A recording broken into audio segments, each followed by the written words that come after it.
Ya misiyo yiswe Artemis kabiri yari yagiye kuzenguruka ikirere cy'ukwezi, kera kabaye yashyize iragaruka.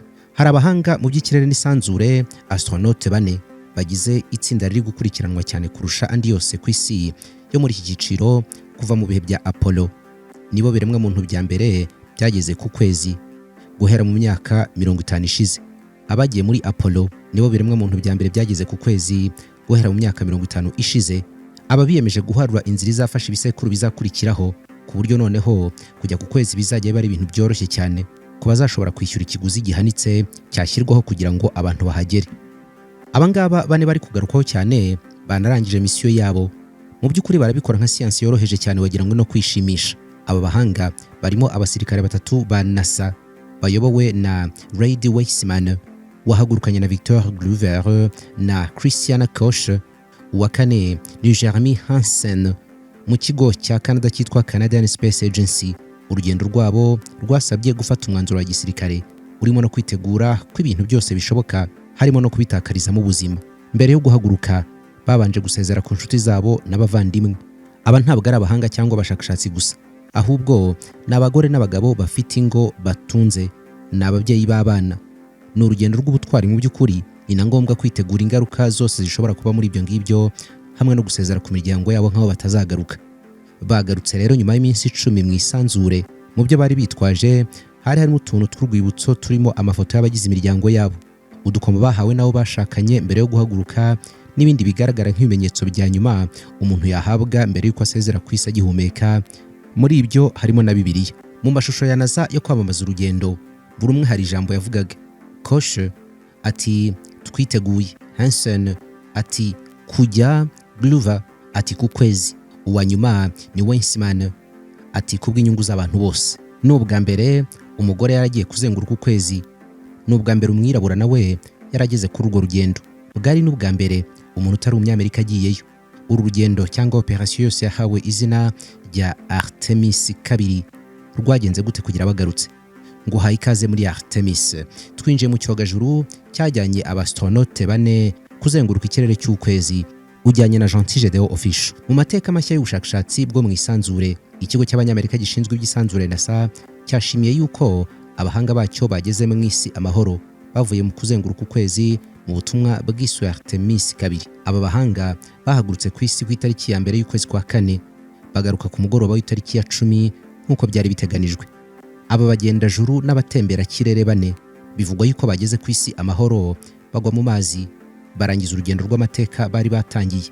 Aba bahanga wakwita bihanduza cumu ba NASA bageze ku isi ku mugoroba kwa gatanu ku isaha yo muri Amerika, gusa twebwe twari twamaze kugera ku wa gatandatu. Urugendo rwo kugaruka ku isi cyari igikorwa kirimo amayeri menshi yo kuyobora icyogajuru, cyane cyane ahubwo bageraga mu kirere cy'isi aho bagombaga guhagarara hagati mu mazi mu nyanja ya Pacifique. Dore ukuntu gahunda yari iteganijwe. Kwari uko saa 8:33 z'ijoro ku isaha yo mu Rwanda no mu Burundi, igice cy'icyogajuru kirimo abantu cyagombaga gutandukana n'igice gitanga serivisi mu rwego rwo kwitegura kwinjira mu kirere cy'isi. Noneho saa 8:37 nyuma y'iminota 4 icyogajuru kigakora igikorwa cyo kongera uburebure kugira ngo kishyire ku murongo ukwiriye wo kwinjira mu kirere cy'isi. Saa 8:53 icyogajuru cya Orion bari barimo cyari kimaze kugera ku butumburuke bwa metero 121,920 hejuru y'isi. Mu by'ukuri ni ibirometero hafi 122 hejuru y'isi. Icyo gihe rero bagendaga mu kirere cy'isi batangira iminota 6 yo guhagarika itumanaho. Saa 9:3 hafunguye imitaka y'ubwoko bwa drogue parachute igabanya umuvuduko kandi karinganiza icyogajuru. Saa 9:4 iyo mitaka yatandukanye n'icyogajuru, hafunguka indi 3 nanone minini. Saa 9:7 aba bagenda juru cyangwa Astronaut wo muri Orion baguye mu nyanja ya Pacifica hafi y'ikirwa cya San Diego, aho bahise bafashwa gusohoka mu cyogajuru bikozwe n'abandi bakozi ba NASA n'ishami rya gisirikare rya Amerika rishinzwe amazi n'ikirere. Saa 11:30 habaye ikiganiro n'itangazamakuru kibera ku kigo cya NASA mu ishami ryitwa Johnson Space Center. Ako kanya abanyamakuru ntibabonaga abari bavuye mu cyogajuru bane. Kumara igihe mu isanzure ni ibintu byari bikomeye ku mibiri yabo, bityo rero bose bagomba kubanza gukorerwa isuzuma ry'ubuzima. Nyuma y'ibyo babanje gusuhuzanya n'abo mu miryango yabo mbere yo kuza imbere y'itangazamakuru. Nyuma y'umunsi umwe bagomba gusura Maison Blanche ndetse banateguriwe andi masomo ajyanye n'ingendo zo ku kwezi mu gihe kiri imbere. Mu kiganiro n'itangazamakuru, abandi bahanga bagize icyo bavuga. Muri abo harimo Howard Hu, umuyobozi wa porogaramu ya Orion muri NASA. Ati uyu munsi ni intangiriro y'igihe kirekire gishya mu bushakashatsi bw'abantu mu isanzure. Ricky Hemfring, uyobora ibikorwa byo kwinjira mu kirere, yavuze yuko ubutumwa buzakurikiraho bugomba kuba umwaka utaha kandi ko nabwo bwateguwe neza. Nk'uko Hemfring abivuga, ngo abagendajuru cyangwa abastronaute bo muri Artemis 2 bakoze urugendo rwa kilometero miliyoni 1,127 ku muvuduko wari hejuru cyane, aho bagendaga ibirometero 39,700 mu isaha imwe. Aba bayobozi bibukije bimwe mu byaranze uru rugendo, aho Larry Gladzer yavuze yuko kubona izuba ritwikiriwe burundu byari uburambe budasanzwe cyangwa se amakuru yari ingenzi kuri bo. Yavuze yuko bakusanyije amakuru menshi agomba gusesengurwa mu byumweru biri imbere. NASA yaje no gushyira hanze amafoto atangaje cyane yafatiwe ku ruhande rw'ukwezi agaragaza ukwezi n'isi, igice ubundi kitajya kigaragara neza ku bantu bari ku isi. Hari ifoto imwe idasanzwe yitwa Earthset igaragaza isi nk'iri kurenga inyuma y'umupaka w'ukwezi. Ni nk'imbusa n'indi foto yamamaye cyane yitwa Earthrise yafashwe mu butumwa bwa Apollo 8. Hari indi foto igaragaza ukwezi gutwikiriye izuba.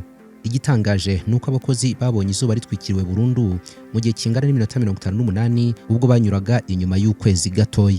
Ubwo bari imbere mu cyogajuru cya Orion, aba bahanga babonaga isi imeze nk'ukwezi kw'igice, bizwi nka crescent. Babonaga isi igenda buhoro buhoro uko bakomezaga urugendo kugera ku birometero 400 bagaruka ku isi. Mbere yo kwinjira muri uru rugendo, ni byiza ko tuvuga ko aba bantu bane kubera ko bo ubwabo ni igisobanuro cy'urugendo. Uwa mbere ni Reid Wiseman, niwe muyobozi w'urugendo muri iyi minsi 10 yose. Icyitwa ubwoba acyumva mu makuru kubera ko n'ubundi yahoze ari umupilote ushinzwe gukora amagerageza y'indege. Kugira ngo rero indege igezwe mu kirere bwa mbere, bisaba yuko hari ibimenyetso by'uko ikora neza, ariko kujya mu ndege irimo igeragezwa ubwabyo bisa no kwiyahura.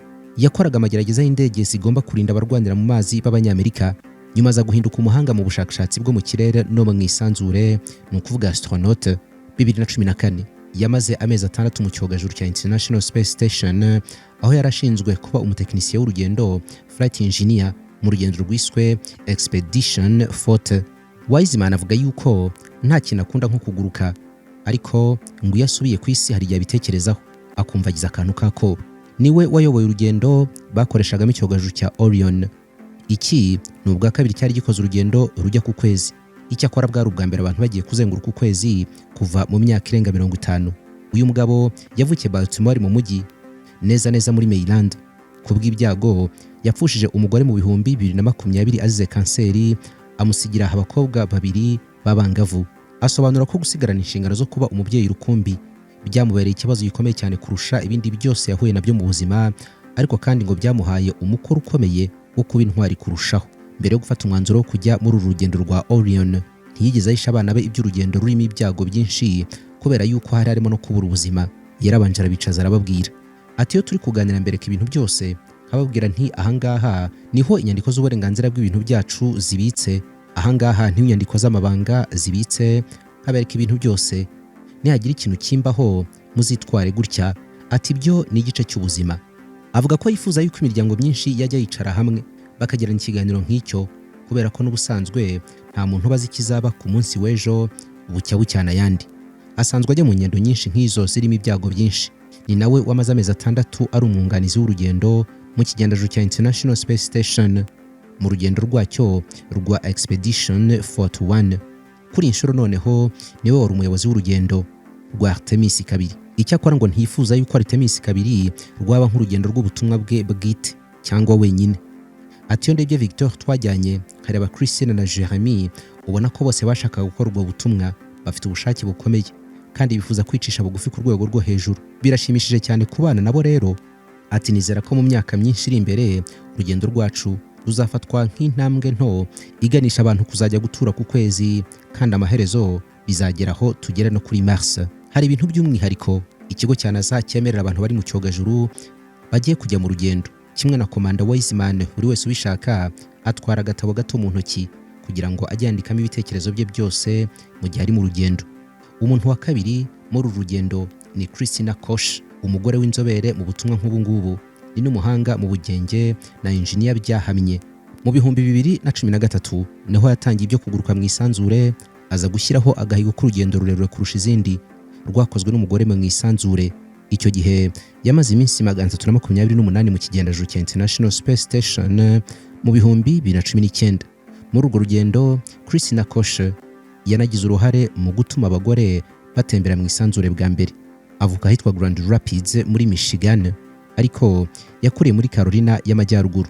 Muri uru rugendo rwa Artemis 2 yanditse amateka mashya kubera ko Koch niwe mugore wa mbere ugeze ku kwezi.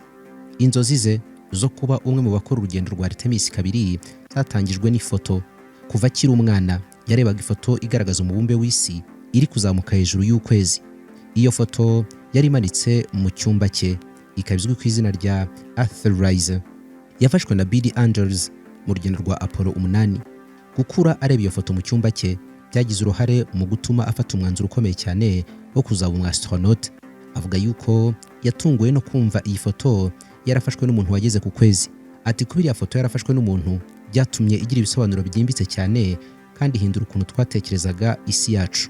Ukwezi si ikimenyetso cyo gutekerezaho turi mu isanzure gusa, ahubwo ni n'urumuri rutuyobora mu bushakashatsi no gusobanukirwa neza aho twaturutse. Koch yamaze imyaka irenga 25 ari hafi y'abakoze urugendo rwa Apollo binyuze muri fondasiyo y'amashuri irimo ibikorwa byo kwibuka ibigwi bya NASA. Avuga yuko kumarana igihe n'ibyo bihangange bimwigisha cyane ngo byamuhaye inzozi zagutse. Iwe mu rugo abaganira n'umugabo we ku ngendo zo mu isanzure. Yabisobanuraga nk'umuntu ugira amatsiko cyane, yibaza ikintu kidashoboka icyo ari cyo mu by'ukuri, akibaza niba hari ikintu umuntu yageraho yirirwa imbere ya televiziyo gusa. Uwa gatatu wari muri urugendo ni Jeremy Hansen, nawe ni inzobere mu butumwa bwo mu isanzure. Uyu yahoze ari umupilote w'indege z'intambara mu ngabo za Royal Canadian Air Force. Ni umunyakanada, azwi nk'umuhanga mu bugenge, winjiye mu kigo cya Canada cyita ku isanzure mu bihumbi 2009. Ubwe nta na rimwe yigeze ajya mu isanzure, ahubwo yafashaga abajyayo binyuze mu kubaha amahugurwa mu masomo atangirwa mu kigo cya NASA Johnson Space Center. Niwe munyakanada wa mbere wabaye umuyobozi w'aya mahugurwa. Nawe ni umugabo wubatse, ufite umugore n'abana 3. Akunda kugenda mu bwato, kuzamuka mu misozi arabikunda cyane, no gutwara amagare azamuka imisozi. Yakuze akunda isanzure cyane, abikuye mu mateka y'urugendo rwa Apollo 8 Abanyamerika bakoze mu myaka yo hambere. Yakuriye mu cyaro cyo muri Canada, akajya yubaka igisa n'icyogajuru mu biti. Nyuma rero bijyari nyuma yo kubona ifoto ya Buzz Aldrin ahagaze ku butaka bw'ukwezi. Mu myiteguro y'uru rugendo yagerageje guhumuriza abagize umuryango we, ababwira yuko nta kibazo azagira mu rugendo rwa Artemis 2 kubera ko n'abagiye muri Apollo bwa mbere bagarutse amahoro. Mu biruhuko bya Noheli yeretse umugore n'abana be amashusho y'ingendo zo mu isanzure, agerageza kumvisha ko nta kibazo bazahura nacyo, abizeza ko azagaruka amahoro. Yanababwiye yuko hari igihe bazumva abantu bari kuganira ku bihe bibi cyangwa ibyago n'ingaruka mbi cyane. Ibyo ngo nibishobora kuba mu rugendo rwo mu isanzure. Anabateguza yuko hari amakuru adasanzwe hazaturuka ku byuma bipima, kandi ko ayo makuru ashobora kumvikana mu buryo buteye ubwoba kurusha uko biri. Ababwira ko muri ibyo bipimo haba harimo gukabya cyane, kubera kwirinda ko hari n'akabazo gato kagira ku bantu bari muri bene izo ngendo zo mu isanzure. Nyuma y'uru rugendo yabaye umuntu wa mbere utari umunyamerika ugeze ku kwezi. Avuga yuko iyi ntambwe ari ikimenyetso cy'uko ubufatanye mpuzamahanga mu by'isanzure bwamaze gutera imbere cyane nyuma ya Apollo. Ati ubutumwa bwa Artemis 2 byihaye intego y'uko ibihugu bikomeye hirya no hino ku isi bigomba gukorera hamwe mu kugera mu isanzure. Muri uru rugendo Hansen yajyanye imiringa 4 ikoze mu ishusho y'ukwezi. Harimo umwe uhagarariye umugore we, indi 3 ihagarariye abana be 3. Kuri iyo miringa handitseho amagambo agira ati ku kwezi no kugaruka. Buri muringa uriho amatariki y'amavuko. Uyu munyakanada yajyanye ibyo kurya byinshi, ariko ibyinshi birimo isukari na biswi. Undi wari muri uru rugendo ni Victor Glover. Uyu nawe yahoze ari umupilote w'indege z'intambara mu ngabo zirwanira mu mazi z'Abanyamerika. Nawe yatwaraga indege ziri mu magerageza, ariko aza kujya mu Astronaut ba NASA mu bihumbi 2013. Yabaye umuyobozi w'urugendo rwa NASA rwakozwe n'icyogajuru cya SpaceX Crew 1, kandi yamaze hafi amezi 6 mu cyogajuru cya International Space Station cyari kiri mu rugendo rwa Expedition 64. Yavukiye Pomona muri California. arubatse, afite abana 4 kandi ni umuntu wa mbere wirabura ugiye mu kwezi. Abamuzi bavuga yuko ari ufite imico ishimishije kurusha abandi bose batatu bajyanye muri uru rugendo. Niwe ngo wambara neza. Izina rye ry'akazi ni IK, bisobanura I know everything. Ibi ngibi bikomoka ku mpamyabumenyi ze 3 za masters muri engineering, ibijyanye no gupima indege, ubumenyi bw'ikirere n'imikorere y'igisirikare. Bitegura kuguruka muri Artemis 2, Glover yakunze gusoma inyandiko z'umwimerere zivuga kuri Gemini na Apollo mu myaka y'1960, ngo byari kugira ngo ahuze ibyazi n'ibyabaye ku bakurambere mu myaka irenga 60. Muri uru rugendo Glover yahagurukanye ibirimo Bibiliya, impeta z'ubukwe bwe, amafoto y'ibintu by'ingenzi hamwe n'ikusanyirizo ry'amagambo atera imbaraga byakozwe na Lucy Showcart mu rugendo rwa Apollo 9. Abangaba rero nibo bakomotse mu rugendo rwo kuzenguruka ukwezi nyuma y'uko Eugene Cernan yashinguye ikirenge bwa nyuma mu 1972 ubwo yari mu rugendo rwa Apollo. Kuva ubwo nta wundi muntu wigeze ajyayo. Ibindi bihugu birimo Burusiya, Ubushinwa n'ibindi byagerageje ibyogajuru byabyo ngo bijyeyo, ariko ntabwo hari harimo abantu. Nk'uko twabivuzeho, aba bantu 4 bahagurukiye mu cyogajuru cya Orion cyasaga n'ikiri mu kindi kigendajuru. Bahagurukiye mu kigo cya Kennedy Space Center muri Floride ku itariki ya mbere y'ukwezi kwa 4. Bukeye bwaho ku itariki 2 batangiye kohereza amafoto y'umubumbe w'isi. Nyuma y'iminsi 2 umuyobozi w'urugendo Reid Wiseman afata amashusho yiswaga Tangaza nk'uko nazibivuga. Bayafashe nyuma y'uko icyogajuru cyabo cyari cyamaze kwinjira mu cyiciro cya 2 cy'urugendo, aho batangiye gukoresha moteri nyamukuru y'icyogajuru yasimbuye ingufu bahagurukanye ku isi. Amashusho ya mbere yiswe Hello World cyangwa se bite by'isi. Aya mashusho yerekana igice cy'uyu mubumbe wacu ahantu h'urubura. NASA ivuga yuko aya mashusho ari ayo ku nyanja ya Atlantika, kubera ko ahantu bageze mu isanzure isi igaragara imeze nk'icuritse. Hari naho bafashe isi iteganye na Venus neza. Muri urwo rugendo nta muntu n'umwe muri aba 4 wakandagije ikirenge ku butaka bw'ukwezi. Bagendaga hejuru y'ukwezi mu by'ukuri nk'uko indege itembera hejuru y'isi, hanyuma barongera barakata baragaruka. Gusa rwari urugendo rurerure. Mu myaka 3 ishize habaye urugendo rwo kugerageza urunguru. Birumvikana komisiyo turi kuvuga yitwa Artemis 2, ariko ubwo habaye na Artemis ya mbere yo kugerageza. Icyo gihe icyogajuru cya Orion cyagezeyo kandi kigaruka neza, gusa cyagiye nta muntu n'umwe urimo. Icyo gihe kandi Orion yakoze urugendo ruzenguruka ku kwezi rwamaze ibyumweru birenga 3. Nyuma y'uko igaruka, Orion yaruhukiye mu nyanja ya Pacifique. Kuri inshuro bagarutse ntabwo bahise baruhukira mu nyanja, ahubwo babanje kuzenguruka isi bakoresheje icyogajuru mu kirere cy'isi. Ibyo byabaye kugira ngo systeme zigenzura ibyogajuru zibashe gusigasira ubuzima bwabo neza kandi itumanaho rigende neza, kimwe no kugenzura ahantu bari naho bari bugwe. Byari gufata iminsi myinshi kugira ngo bagere ku kwezi, ariko suko batari kuhagera nuko bitari bipanzwe. Igihe bari bageze hagati y'ibirometero 6,000 n'ibihumbi 9 ngo bagere ku kwezi, binjiye mu kirere cyako neza. Itumanaho ryabo ryavuyeho ku buryo batari bakivugana n'abahanga babayoboye bari ku isi. Muri icyo gihe babonaga ukwezi hafi yabo, gusa ngo babonaga kungana n'umupira basketball. Muri iyo ntera rero icyogajuru cyarihutaga cyane, kigendera ku muvuduko wa kilometero 40,000 ku isaha. Iyi yabaye intangiriro y'ukundi guhangana kw'ibihugu bikomeye gushingiye ku kujya mu isanzure no ku kwezi. Byatumye abantu batekereza yuko ibihugu bikomeye mu isi byasubiye mu ihangana nk'iry'intambara y'ubutita, aho kujya mu isanzure byabaye turufu ikomeye cyane. Kugera uyu munsi igihugu kimwe nicyo cyashoboye kohereza abantu mu kwezi. Abo ni Leta Zunze Ubumwe za Amerika, zabikoze muri gahunda yiswe Apollo hagati y'1969 n'1972. Muri iyo myaka abantu 12 bose bageze ku kwezi kandi bose bari abanyamerika. Ibyo bintu bituma Amerika igira umwanya wihariye mu mateka y'ubushakashatsi bwo mu isanzure, kubera ko nta kindi gihugu na kimwe kigeze kigera kuri urwo rwego. Ibindi bihugu byabigezeho byohereza ibyogajuru ariko bitarimo abantu. Urugendo rwo kugera ku kwezi ni igitekerezo cyo mu ntambara y'ubutita, aho ubumwe bw'Abasoviyete ari nabwo bwabitangije bwa mbere mu 1959 boherezayo icyogajuru, gusa nta muntu wagiyeyo. Icyo gihe bakoreshaga icyogajuru cya Luna 2, bivugwa yuko aricyo cyagize bwa mbere ku kwezi mu mateka y'inyokomuntu. Luna 2 ntabwo yaguye neza cyangwa soft landing, ahubwo yasekuye ukwezi, ariko nabyo ubwabyo byari intambwe ikomeye cyane ku bumenyi bw'umuntu. Nyuma yaho mu 1966 abasoviyete bakoze andi mateka yo kugwa ku kwezi mu buryo noneho bwiza, soft landing. Icyo gihe noneho bakoresheje icyogajuru cya Luna 9. Iki nacyo cyatangiye kohereza amakuru n'amashusho bivuye ku kwezi. Izo ntambwe zakanguye abanyamerika cyane bituma yoherezayo abantu noneho yo mu 1969. Kwikubitiro Neil Armstrong na Buzz Aldrin bakoze amateka yo kuba abantu ba mbere bakandagiye ku kwezi. Mu myaka akurikiyeho habaye uguhangana gukomeye cyane hagati y'abanyamerika n'abasoviyete, ariko ibyo biza kurangira ndetse bituma ibikorwa byo kujya ku kwezi bigabanuka mu gihe kirekire. Nyuma y'imyaka y'ibihumbi 2000 nibwo irihangana ryongeye gutangira. Ubushinwa ni kimwe mu bihugu byagaragaje imbaraga zikomeye cyane ubwo bwageragezaga icyogajuru cyabwo mu 2013 cyitwa Chang'e E3.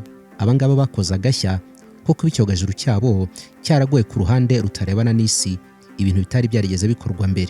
Ubuhinde nabwo bwinjiye muri iri rushanwa rya Space Race kugera mu isanzure.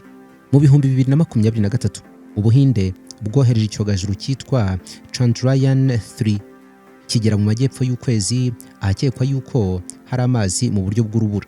Igihugu cyaherukagayo ni Ubuyapani, ubu nabwo bwinjiye mu bihugu byohereje ibyogajuru ku kwezi.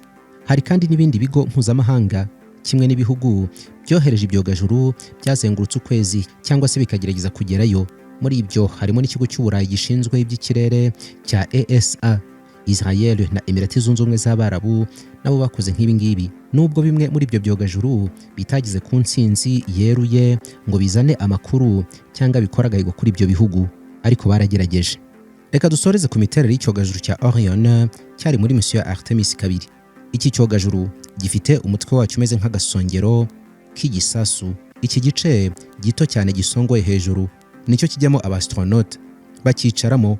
Gifite metero 5 z'ubugari, kikagira amababa yitwa y'izuba, solar wings. Ni amababa 4 maremare cyane ya metero 7, buri rimwe rishinzwe gukurura imirasire y'izuba ikavamo umuriro w'amashanyarazi icyogajuru gikoresha. Gifite kandi igice gikora ibyitwa service module. Munsi y'agasongero hari igice gitanga amazi, umwuka wa oxygene n'imbaraga zo kugitwara mu isanzure. Orion ni nini kurusha ibyogajuru byagiye mu kwezi imbere, irusha nka Apollo 50%. Orion ishobora kwakira abantu 4 bakamara mu cyogajuru iminsi 21. Gifite ikoranabuhanga rihambaye, harimo mudasobwa zihuta cyane inshuro 20,000 ku isaha kurusha iza kera, kandi kagira ibirahuri binini cyane abajyamo bashobora kureberamo isanzure n'isi, ni naho hafatirwa amafoto. Ni umutekano ushobora kurinda bari mu cyogajuru ubushyuhe bwinshi cyangwa se ubukonje nko mu gihe bari kugaruka ku isi.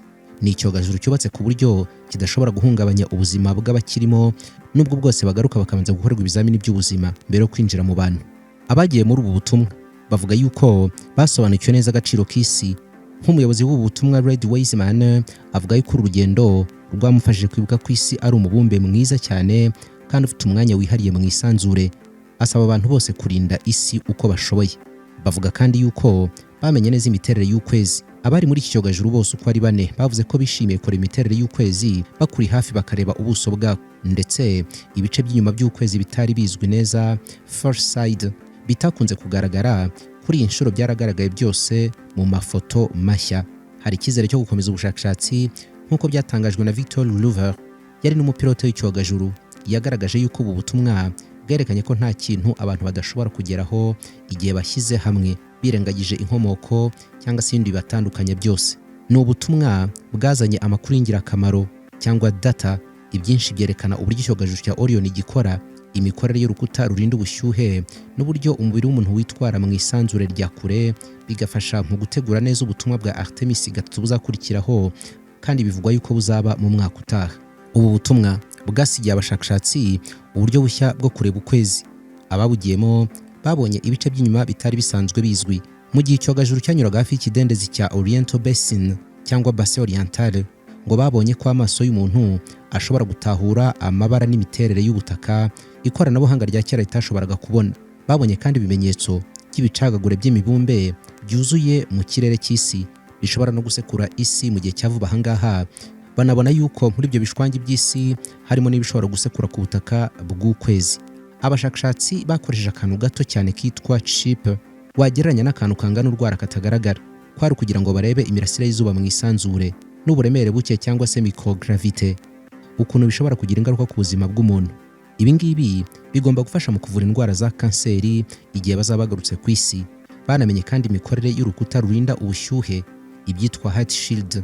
Byari nyuma y'uko ubutumwa bwa Artemis bugize ikibazo cy'ubushyuhe, abashakashatsi bagashaka uburyo bushya bwo kugaruka ku isi kugira ngo barebe niba urwo rukuta bushobora guhangana n'ubushyuhe bwa degrees Celsius 2760 nta kibazo kibaye.